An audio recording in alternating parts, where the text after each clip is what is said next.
All right, welcome. Today we are totally unpacking a concept that is fundamentally shifting how cities operate. We're talking about transforming fragmented, passive city data into an active, living blueprint.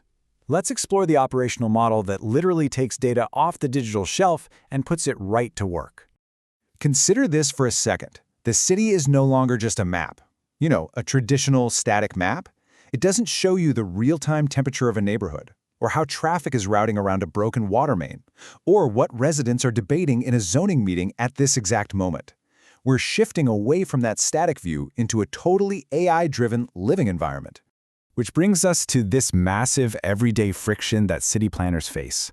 How do you run a city when your data is everywhere, but the answers are nowhere?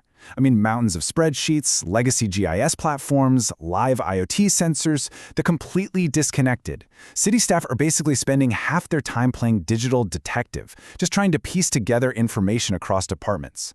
It's a huge operational bottleneck. So here's our roadmap for today. 1. The data disconnect. 2. The 3-layer trifecta. 3. The AI connective tissue. 4. The 4 pillars of operations. And 5. Smart cities in action. Okay, let's dive straight into section 1, the data disconnect, from passive to living blueprint. The contrast here is pretty wild. For decades, the norm was just passive data, accumulating these huge static repositories and siloed systems that needed constant manual searches. But today, the urgent necessity is the living blueprint. This takes those disconnected datasets and turns them into active ecosystems. It's powered by continuous updates and an AI-driven environment that actually interprets the data as it flows. Section 2, the 3-layer trifecta, a unified operational ecosystem. So, looking under the hood, a true operational environment really needs 3 synchronized foundations to work. First, you have CyberCity 3D, and that provides the physical ground truth geometry. Next up, NextSpace acts as the 3D digital twin interface for live feeds. And then crucially, CityPulse serves as the AI-driven civic intelligence layer. They lock together perfectly, swapping out those old, disconnected systems for one unified ecosystem.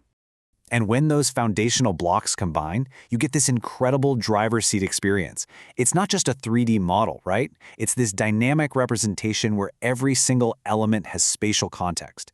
Energy usage, mobility flows, zoning data, they're all aligned to the real-world context in near real time, functioning as one understandable system. Section 3, the AI connective tissue. Bridging the gap. Historically, things like open data portals, REST APIs, and cloud-based systems, they lived in total isolation from one another.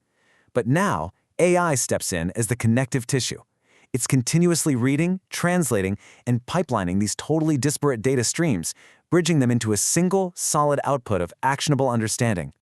Just think about the sheer volume of unstructured data a modern city generates every single day.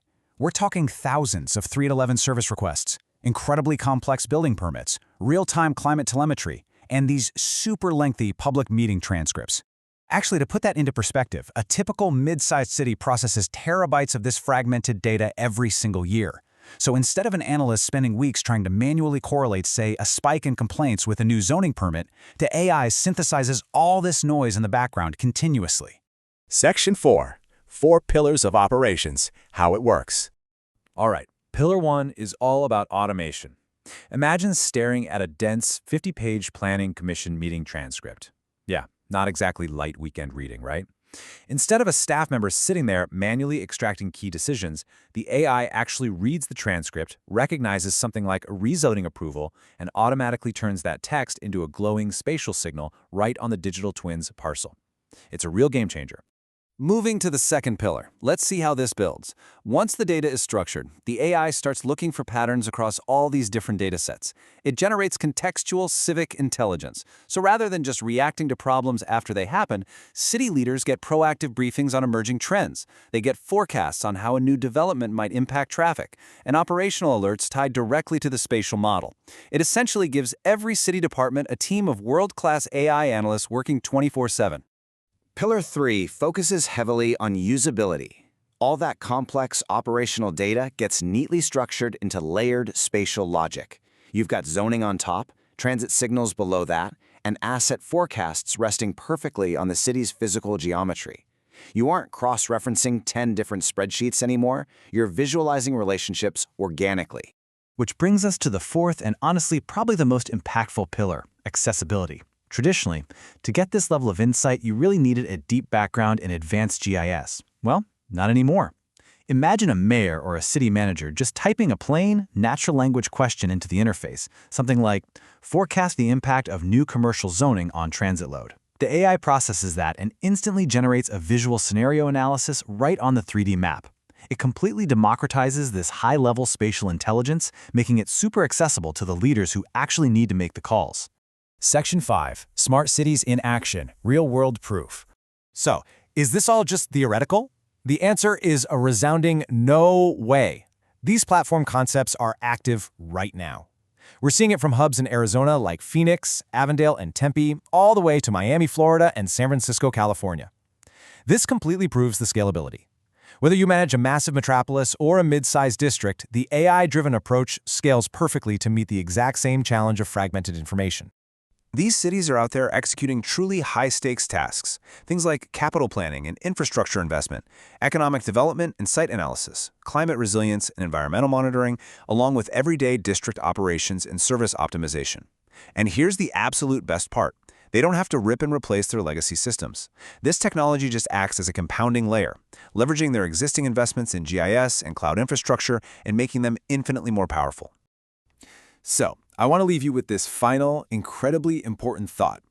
Is your city just a static map, or is it ready to become a living ecosystem? The technology to bridge the massive gap between passive data and actionable intelligence is literally already here. It's time to stop searching through endless silos and start interacting with a living blueprint. Thanks for joining me to unpack all of this.